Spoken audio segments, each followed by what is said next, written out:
Hi welcome to T-SAT classes. మనం last ఎపిసోడ్లో మహిళలు సమాజంలో ఏ విధమైనటువంటి అంతస్తును పాత్రను పోషించారో మనం తెలుసుకున్నాం. ప్రస్తుతం మనం మహిళలు కోసం స్వతంత్రం ముందు స్వతంత్రం తరువాత చేపట్టబడినటువంటి చర్యల గురించి మనం అధ్యయనం చేద్దామండి. మనకి కొంతమంది సంఘ సంస్కర్తలు బ్రిటిష్ కాలంలో కృషి చేయడం జరిగింది. వాళ్ళ కారణంగానే సమాజంలో మహిళల అంతస్తు హోదా అనేటువంటిది పెరగడం జరిగింది. ఉదాహరణకు రాజా రామ్మోహన్ రాయ్ ఈయన చేసినటువంటి కృషి వలన మనకి 1829 సంవత్సరంలో సతీ సహగమన నిషేధ చట్టం అనేటువంటి తీసుకురావడం జరిగింది. ఎందుకంటే మహిళలను బలవంతంగా ఆ యొక్క వితంతువులు ఎవరైతే ఉన్నారో ఆ వితంతువుల్ని బలవంతంగా భర్త చిత్తితో పాటు తగలబెట్టేయడం అనేటువంటి జరుగుతుంది. దాన్ని అడ్డుకున్నాడు. సతీ సహగమన నిషేధ చట్టం అనేటువంటిది రాజా రామ్మోహన్ రాయ్ కృషి వలన జరిగిందండి. అలాగే ఈశ్వర్ చంద్ర విద్యాసాగర్ కృషి వలన 1856 సంవత్సరంలో మనకి హిందూ వితంతు పునర్వివాహ చట్టం 1856 సంవత్సరంలో హిందూ వితంతు పునర్వివాహ చట్టం అనేటువంటి తీసుకురాబడింది. అలాగే ఈయన బహు వివాహాలను బాల్య వివాహాలను కూడా వ్యతిరేకించాడు. లింగ సమానత్వం కోసం కృషి చేయడం జరిగింది ఈశ్వర్ చంద్ర విద్యాసాగర్ అండి. నెక్స్ట్ మహాత్మా జ్యోతిబా పూలే, ఈయన భార్య సావిత్రిబాయి పూలే అండి, మొట్టమొదటి మహిళా టీచర్. మహిళలు కనీసం బయటికి రాకూడదు అనేటువంటి రోజుల్లో తన భార్య మహాత్మా జ్యోతిరావు పూలే యొక్క భార్య సావిత్రిబాయి పూలే బయటికి రావడమే కాకుండా బాలికలకు మహిళా టీచర్గా పనిచేసిందండి. ఈవిడ మొట్టమొదటి మహిళా టీచర్, ఉపాధ్యాయురాలు. సో భారతీయ సామాజిక విప్లవ పితామహుడు, father of Indian social revolution అని చెప్పేసి పిలుస్తారు. ఈయన స్థాపించినటువంటి 1873 సంవత్సరంలో స్థాపించినటువంటి సత్యశోధక్ సమాజ్ ఉద్యమం ఏదైతే ఉందో ఆ ఉద్యమం అనేటువంటిది భారతీయ సామాజిక విప్లవాలకు నాంది అయ్యిందండి. దక్షిణ భారతదేశంలో యాంటీ బ్రాహ్మణ్ మూమెంట్, బ్రాహ్మణ వ్యతిరేక ఉద్యమాలకు ఒక దారి చూపించింది. అందుకే ఈయన ఏమంటారంటే భారతీయ సామాజిక విప్లవ పితామహుడిగా పిలుస్తూ ఉంటారండి. ఈయన హిందూ వితంతు పునర్వివాహాలను ప్రోత్సహించడం, అలాగే బాలికల కోసం ఒక పాఠశాలను ఏర్పాటు చేయడం, వితంతువుల కోసం ఒక పునరావాస గృహాన్ని ఏర్పాటు చేయడం, ఇవన్నీ కూడా ఈయన చేసినటువంటి కృషి అండి. అలాగే Swami Dayananda Saraswati go back to the Vedas, వేదాలకు తల్లి పొండి అని చెప్పేసి నినాదం ఇచ్చాడు. 1875 ఏప్రిల్ 10న ఆర్య సమాజాన్ని స్థాపించడం అనేటువంటిది జరిగిందండి. ఆర్య సమాజాన్ని స్థాపించాడు. మహిళల విద్య కోసం మహిళల విద్య కోసం పోరాడాడు. బాల్య వివాహాలను కూడా వ్యతిరేకించాడు. వితంతు పునర్వివాహాలను ప్రోత్సహించడం జరిగింది. లింగ సమానత్వం కోసం కృషి చేశాడు. సతీ సహగమనాన్ని కూడా వ్యతిరేకించాడండి. సో స్వామి దయానంద సరస్వతి చేసినటువంటి కృషి కూడా అమోఘం. మహాత్మా గాంధీ అసలు స్వతంత్రానంతరం మహిళలకు ఓటు హక్కు లభించింది అంటే అది కేవలం గాంధీజీ యొక్క ప్రయత్నాల వల్లనే మహిళలకు ఓటు హక్కు అనేటువంటి లభించింది. చాలా కీలకమైనటువంటి అంశం అండి. స్వతంత్రానికి ముందు కూడా మహాత్మా గాంధీ ఇచ్చినటువంటి పిలుపు మేరకు అనేక మంది మహిళా నాయకులు ఈ భారత జాతీయోద్యమంలో పాల్గొనడం జరిగింది. ఉదాహరణకి సరోజినీ నాయుడు, సుచేత కృప్లాని, అరుణ అసఫ్ అలీ, రాజకుమారి అమృత్ కౌర్, దుర్గాబాయి దేశ్ముఖ్, వీళ్ళంతా కూడా ఈ యొక్క గాంధీజీ యొక్క అడుగుజాడల్లో నడుస్తూ ఆయన ఇచ్చినటువంటి పిలుపు మేరకు రాజకీయాల్లో ప్రవేశించి భారత జాతీయోద్యమంలో పాల్గొని స్త్రీల అస్తిత్వాన్ని కాపాడారు.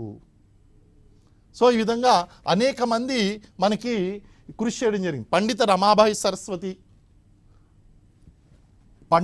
మరియు సరస్వతి అనేటువంటి ఆమె యొక్క బిరుదులు.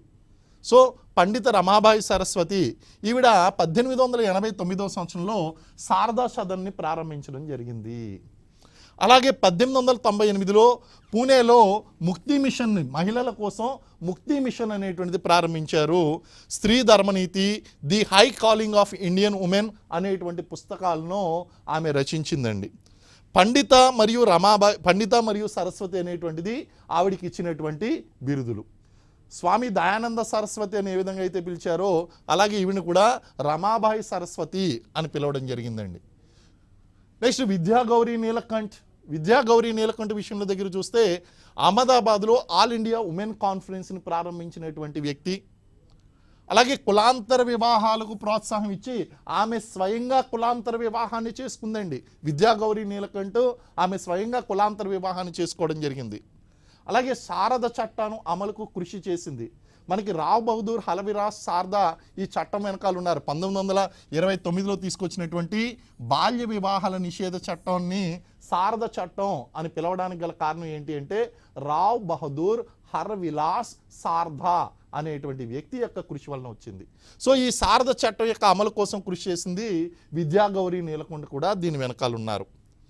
అలాగే మనకి ఇతర మహిళా చట్టాలు కనుక చూసినట్లయితే సతీ సాగమన నిషేధ చట్టం ఆల్రెడీ చెప్పుకున్నాం. 1829లో సతీ సాగమన నిషేధ చట్టాన్ని తీసుకుని వచ్చాం. ఈ చట్టం ప్రకారం ఎవరైనా సరే మహిళలను భర్తతో పాటు ఆ యొక్క భర్త చనిపోయినటువంటి వితంతులను తగలబెడితే దాన్ని ఒక క్రిమినల్ నేరంగా పరిగణించి వాళ్ళని అరెస్ట్. సతీ సాగమన నిషేధ చట్టం 1889లో తీసుకురావడం జరిగింది. భర్తతో పాటు తగలబెట్టినటువంటి వాళ్ళు ఎవరైనా ఉంటే కనుక వాళ్ళ మీద ఆ నేరం కింద వాళ్ళని జైలు శిక్ష విధించడం జరుగుతుందండి. అలాగే మనకి హిందూ వితంతు పునర్వివాహ చట్టం అనేటువంటి 1856 సంవత్సరంలో తీసుకురావడం జరిగింది. వాళ్ళకి చట్టం చేసి హిందువుల వితంతువులు ఎవరైతే ఉన్నారో వాళ్ళకి తిరిగి వివాహం చేసుకునేటువంటి హక్కు ఉంది అని చెప్పడం జరిగిందండి. 1929వ సంవత్సరంలో బాల్య వివాహాల నిషేధ చట్టాన్ని తీసుకుని వచ్చారు. దీన్ని మళ్ళీ 2006 సంవత్సరంలో సవరించడం అనేటువంటి జరిగిందండి. కులాంతర వివాహాలకు రక్షణ కల్పిస్తూ మనకి ప్రత్యేక వివాహాల చట్టం 1872 సంవత్సరంలో ప్రత్యేక వివాహాల చట్టం తీసుకురావడం జరిగిందండి. అలాగే age of consent act Rukmabai Rawat case అంటారండి. అప్పటి వరకు కూడా బాలికలకు చిన్న వయసులోనే వివాహం చేసేవారు. కానీ ఈ కేసు వచ్చిన తర్వాత బాలికలకు 12 సంవత్సరాలు నిండకుండా ఆమె యొక్క సమ్మతి లేకుండా వివాహం చేయకూడదని చెప్పేసి ఏజ్ ఆఫ్ కన్సెంట్ యాక్ట్ అనేటువంటి తీసుకుని వచ్చారు 1872 సంవత్సరంలో. ఇవన్నీ కూడా స్వతంత్రానికి ముందు చేసినటువంటి చట్టాలు. అలాగే స్వతంత్రానికి ఇమీడియట్గా 1 ఇయర్ ముందు చేసింది హిందూ స్త్రీలు వేరుగా నివసించడానికి మరియు భరణం పొందడానికి హక్కు కల్పించేటువంటి చట్టం 1946 సంవత్సరంలో చేయడం జరిగింది. ఇవన్నీ కూడా స్వతంత్రానికి పూర్వం చేసినటువంటి చట్టాలు.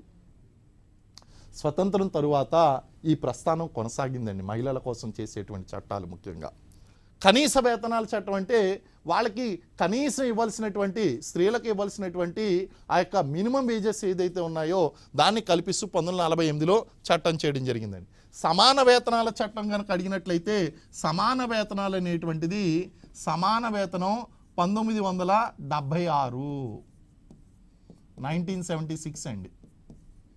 సో కనీస వేతనాలు ఏమో 48, సమాన వేతనాల చట్టం 76. ప్రత్యేక వివాహాల చట్టము 1954 కులాంతర వివాహాలకు రక్షణ కల్పిస్తూ ఈ 1954లో చేసినటువంటి ప్రత్యేక వివాహాల చట్టం ప్రకారం ఏం చేశారంటే జిల్లాకు ఒక వివాహాల రిజిస్ట్రార్ను ఏర్పాటు చేయడం జరిగింది. హిందూ కోడ్ బిల్ హిందువుల కోసం ప్రత్యేకమైనటువంటి చట్టాలు ఉండాలి అని చెప్పి హిందూ కోడ్ బిల్ని 1954లో తీసుకొచ్చారు నెహ్రూ గవర్నమెంట్. ఆ తర్వాత దాన్ని 1955లో ఏం చేశారు అంటే హిందూ వివాహ చట్టంగా తీసుకుని వచ్చారు. అంటే ఇప్పుడు అప్పుడు దాకా ఉన్నటువంటి కామన్ లాస్ అన్నీ కూడా ఇప్పుడు హిందువుల కోసం హిందూ కోడ్ బిల్ ద్వారా హిందూ వివాహ చట్టాన్ని తీసుకుని వచ్చారు.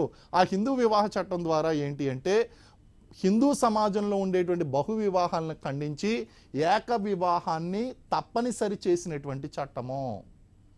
మోనోగమీస్ కంపల్సరీ హిందూ వివాహ చట్టం అనేటువంటిది హిందువుల్లో ఏక వివాహాన్ని తప్పనిసరి చేసింది. నెక్స్ట్ హిందూ వారసత్వ చట్టాన్ని 1956లో తీసుకొచ్చారు.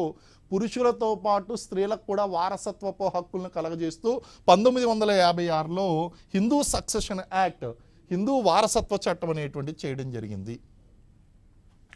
మహిళలు అక్రమంగా తరలించబడుతున్నారు. సో ఈ మహిళల్లో జరిగేటువంటి అక్రమ రవాణాను అరికట్టేందుకు మనకి 1956లో SITA act suppression of immoral trafficking act అనేటువంటి తీసుకుని వచ్చారండి 1956 సంవత్సరంలో.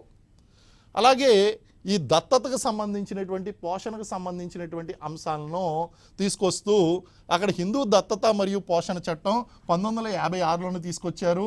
ఈ 56లో తీసుకొచ్చినటువంటి హిందూ దత్తత మరియు పోషణ చట్టం ప్రకారం ఎవరిని దత్తత తీసుకోవాలి, ఎటువంటి సందర్భంలో దత్తత తీసుకోవాలనేటువంటి విషయంలో కొన్ని నియమాలను చెప్పడం జరిగింది. ఒంటరి పురుషుడు ఆడపిల్లల్ని దత్తత తీసుకోకూడదు. దత్తత తీసుకునేటువంటి వారి యొక్క వయసు 16 సంవత్సరాల కంటే తక్కువ వయసు ఉండాలి.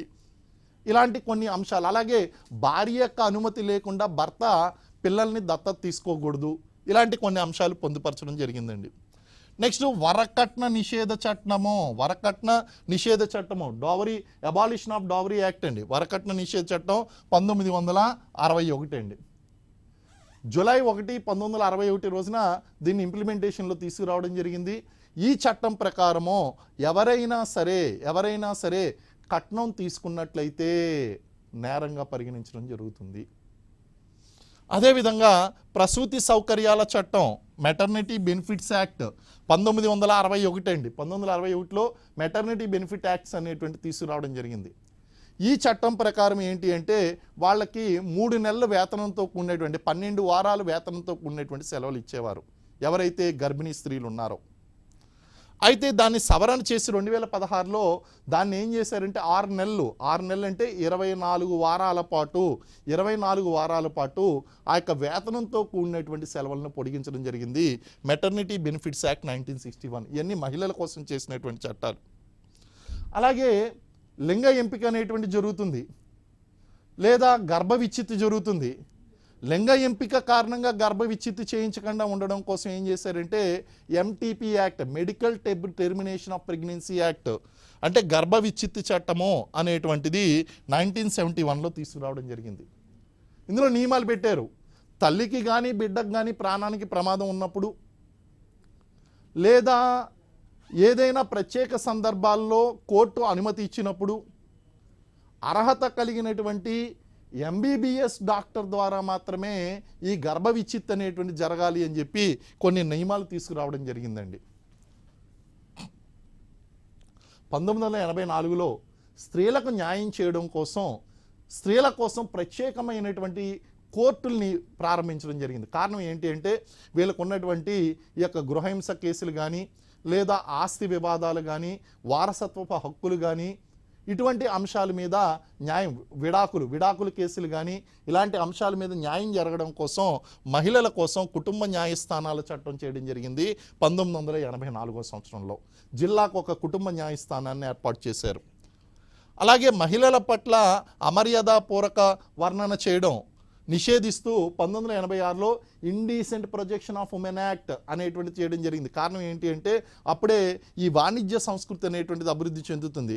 ప్రతి చిన్న విషయాన్ని మహిళలను అసభ్యంగా చూపించడం, తద్వారా ఆ యొక్క ప్రోడక్ట్స్ని అమ్మడం, లేదా చలనచిత్రాలు కానీ లేదా వివిధ చిత్రాల్లో మహిళలను అసభ్యంగా చూపించడం, అసభ్యంగా వర్ణించడం, ఇవన్నీ చేస్తూ ఉంటే దానికి కట్టడి చేయడం కోసం ఒక చట్టాన్ని తీసుకుని వచ్చారు.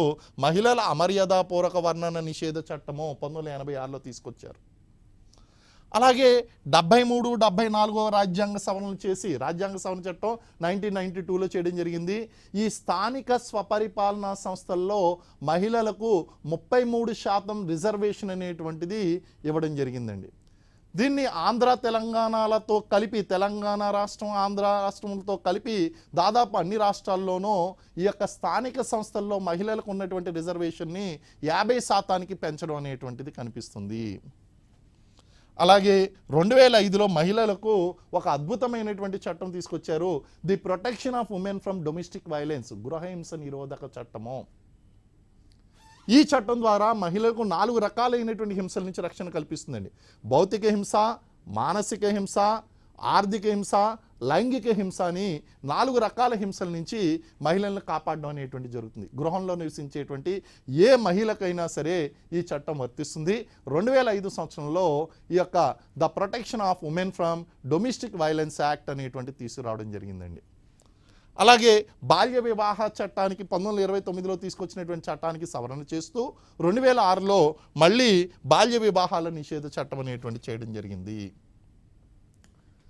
చిన్నపిల్లలపై విపరీతంగా నేరాలు జరుగుతున్నాయండి. అయితే దీనికి కట్టడి చేయడం కోసం 2012 సంవత్సరంలో పోక్సో చట్టం అనేటువంటి తీసుకుని వచ్చారు. Prevention of child sexual offences, చిన్న పిల్లలపై లైంగిక నేరాలను నిరోధించేటువంటి చట్టాన్ని తీసుకుని వచ్చారు. దీన్నే పోక్సో చట్టంగా పేర్కొనడం జరుగుతుంది. సో 2012లో ఈ చట్టాన్ని తీసుకుని వచ్చారండి.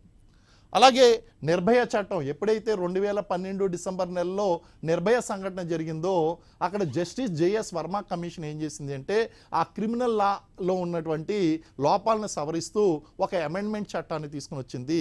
దీన్నే క్రిమినల్ లా అమెండ్మెంట్ చట్టం అని కానీ, నేర న్యాయ సవరణ చట్టం అని కానీ, లేదా నిర్భయ చట్టం అని కానీ పిలుస్తారు.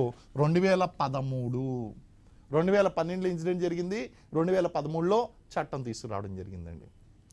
అలాగే పని ప్రదేశాల్లో అంటే 90లకు ముందు మహిళల పరిస్థితి వేరు, 90ల తర్వాత మహిళల పరిస్థితి వేరు. ఎప్పుడైతే మల్టీనేషనల్ కంపెనీస్ అనేటువంటివి వచ్చాయో, అమెరికా టైమింగ్స్లో మన భారతదేశంలో ఈ knowledge processing companies, business out sourcing processing companies, ఈ ఐటీ కంపెనీలు ఇవి పనిచేయడం మొదలుపెట్టాయో, 24/7 పనిచేయడం మొదలుపెట్టాయో, మహిళల కార్యాలయాల్లో అత్యధిక సమయం వాళ్ళు గడుపుతున్నారండి. గృహాలకే పరిమితమైనటువంటి ఈ హింస కార్యాలయాలకు కూడా ప్రవేశించింది. కాబట్టి కార్యాలయాల్లో మహిళలను లైంగికంగా వేధించడం నుంచి కాపాడడం కోసం prevention of sexual harassment act, posh act అనేటువంటి తీసుకుని వచ్చారు. దీన్ని 2013 సంవత్సరంలో తీసుకుని వచ్చారండి. దీని ప్రకారం ప్రతి కార్యాలయంలో కూడా షీ బాక్సెస్ అనేటువంటి ఏర్పాటు చేయాలి, కంప్లైంట్ బాక్సెస్. అలాగే ఆ విధంగా వచ్చినటువంటి కంప్లైంట్ని ఒక నియమిత కాలంలో దాన్ని విచారణ చేయాలి. విచారణ చేసిన తర్వాత ఆ వచ్చినటువంటి అవుట్కమ్ ఏదైతే ఉంటుందో, ఆ యొక్క రిపోర్ట్ ఏదైతే ఉంటుందో ఆ రిపోర్ట్ని 90 రోజుల్లోగా ఇంప్లిమెంట్ చేయాలి. అదేవిధంగా ఈ చట్టం ప్రకారం ప్రతి కార్యాలయంలో కూడా పాష్ కమిటీ, లైంగిక వేధింపుల ఫిర్యాదుల కమిటీ అనేటువంటిది ఏర్పాటు చేయాలి. ఇవన్నీ కూడా ఈ చట్టం ప్రకారం చేయడం జరిగిందండి.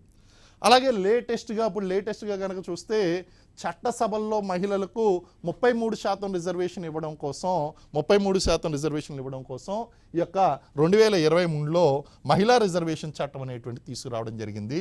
ఇది 2023 అండి. ఇది సవరణ బిల్లు ఏది అంటే 108వ రాజ్యాంగ సవరణ బిల్లు. ఇది ఏం చేస్తుందంటే భారత రాజ్యాంగంలో article 330A, 332A and 334A అనేటువంటి కొత్త ఆర్టికల్స్ని ప్రవేశపెడుతుంది. దీని ద్వారా మనకి మహిళలకు లోక్సభలోనో, రాజ్యసభలోనో, రాష్ట్ర శాసనసభల్లోనో మహిళలకు 33% రిజర్వేషన్లు అనేటువంటివి లభిస్తాయి. ఇది ఎప్పటి నుంచో ఉన్నటువంటిది. గతంలో 1996లోనూ, 98లోనూ, 99లోనూ, 2002లోనూ, 2003లోనూ కూడా ఈ బిల్లును ప్రవేశపెట్టినప్పటికీ తర్వాత అప్పుడు అది అంగీకరించబడలేదు.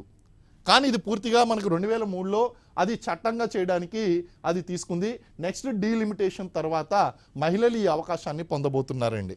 అంటే డీలిమిటేషన్ మనకి 2029లో డీలిమిటేషన్ తర్వాత కొత్త రిజర్వేషన్ చట్టం అనేటువంటిది అమల్లోకి వచ్చేటువంటి అవకాశం ఉంది.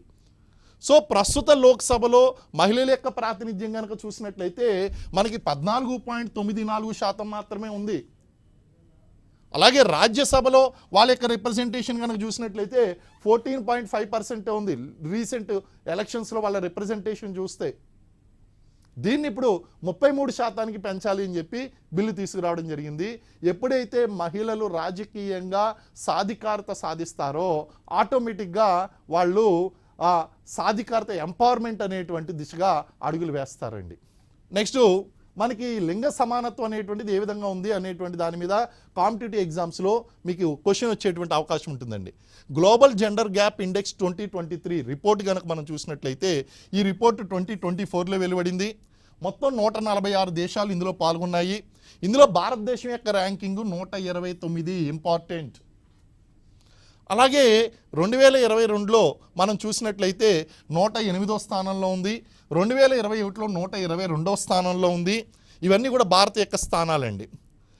అదేవిధంగా మనకి ఎస్డిజి గోల్స్ ఉన్నాయండి. ఈ ఎస్డిజి గోల్స్ కనుక మనం చూసినట్లయితే ఎస్డిజి గోల్స్లో గోల్ నెంబర్ 5 లింగ సమానత్వం గురించి సూచిస్తుంది. ఇది కూడా మీకు సాధారణంగా ఎగ్జామ్స్లో వచ్చేటువంటి క్వశ్చన్. లింగ వ్యత్యాస సూచికలు అనేటువంటిది యుఎన్డిపి దేని ప్రాతిపాదికన సూచిస్తుంది అంటే స్త్రీల ఆర్థిక భాగస్వామ్యము మరియు అవకాశాలు, విద్యా విజయాలు, ఆరోగ్యము, రాజకీయ సాధికారత. ఎప్పుడైతే మనకు కేవలం 14.4%, 14.5% మాత్రమే మనకి ఈ రిప్రజెంటేషన్ అనేటువంటిది ఉందో, అప్పుడు ఆటోమేటిక్గా ఈ యొక్క లింగ వ్యత్యాస సూచిక అనేటువంటిది చాలా తక్కువ స్థానంలోకి మనకు వచ్చేసామండి. కాబట్టి వీటిని ఆధారంగా చేసుకుని మనకి ఈ యొక్క జెండర్ గ్యాప్ ఇండెక్స్ అనేటువంటిది, ర్యాంకింగ్ అనేటువంటిది ఇవ్వడం జరుగుతుంది. సో వివిధ మతాల్లో స్త్రీల అంతస్తు కనుక మనం చూసినట్లయితే ఇస్లాం మతం కూడా మహిళలకు మంచి అంతస్తు ఇచ్చింది. కానీ ఇస్లాం మతంలో ఉండేటువంటి బహుభార్యత్వము, బుర్కా వేసుకునేటువంటి సాంప్రదాయము, ఇలాంటివన్నీ కూడా నికా హలాల్ సాంప్రదాయము, ఇవన్నీ కూడా ఇస్లాం మతంలో మహిళల్ని ఇబ్బంది పెడుతున్నటువంటి అంశాలు. అందుగురించే మనకి ఈ యొక్క ట్రిపుల్ తలాక్ ఏదైతే ఉందో, ముమ్మార్ తలాక్ ఏదైతే ఉందో దాన్ని రద్దు చేయడం జరిగింది. తలాక్ను రద్దు చేయలేదు, ముమ్మార్ తలాక్ను మాత్రమే రద్దు చేశారు. అంటే వెంటనే చెప్పేటువంటి తలాక్లు, దాన్ని రద్దు చేయడం జరిగిందండి. అయితే ఇస్లాం మతంలో కూడా కొన్ని మంచి విషయాలు ఉన్నాయి మహిళలకు. కారణం ఏంటి అంటే వాళ్ళకి ఇచ్చేటువంటి ఆ భరణం ఏదైతే ఉందో మెహర్ అంటారు. దాన్ని ఏమంటారు? మెహర్ అంటారు. ఇది ఏ మతంలోనూ కూడా లేదండి. నెక్స్ట్ క్రైస్తవ మతం మహిళలకు సమాన అవకాశాలు ఇచ్చిందండి. హైలీ ఎడ్యుకేటెడ్ ఉమెన్ ఏ మతంలో ఉన్నారు అంటే క్రైస్తవ మతంలో ఉన్నారు. మహిళలకు స్వేచ్ఛను ఎక్కువగా ఇచ్చినటువంటి మతం ఏది అంటే క్రైస్తవ మతం.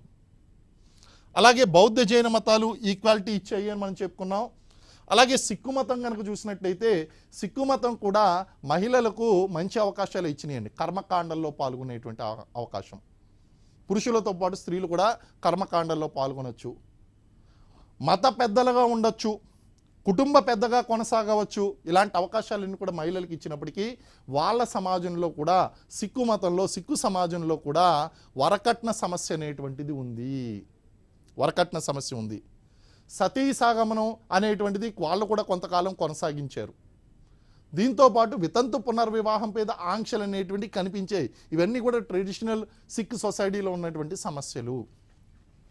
నెక్స్ట్ జొరాస్ట్రియన్ మతం, పార్సీలు చూస్తే ఇటు హిందూ సాంప్రదాయాలు అటు ముస్లిం సాంప్రదాయాలు రెండు కూడా తీసుకుని వచ్చారు. పార్సీలని ఎందుకన్నారంటే పర్షియా నుంచి వచ్చారు కాబట్టి పార్సీలు అన్నారు. వీళ్ళు కూడా అనుభవించినటువంటి సమస్యలు ఏంటంటే బాల్య వివాహాలు ఉన్నాయి, వరకట్న సమస్య ఉంది, వితంతు పునర్వివాహాల మీద ఆంక్షలు ఉన్నాయి, స్త్రీ విద్యకు నిరాకరణ ఉంది.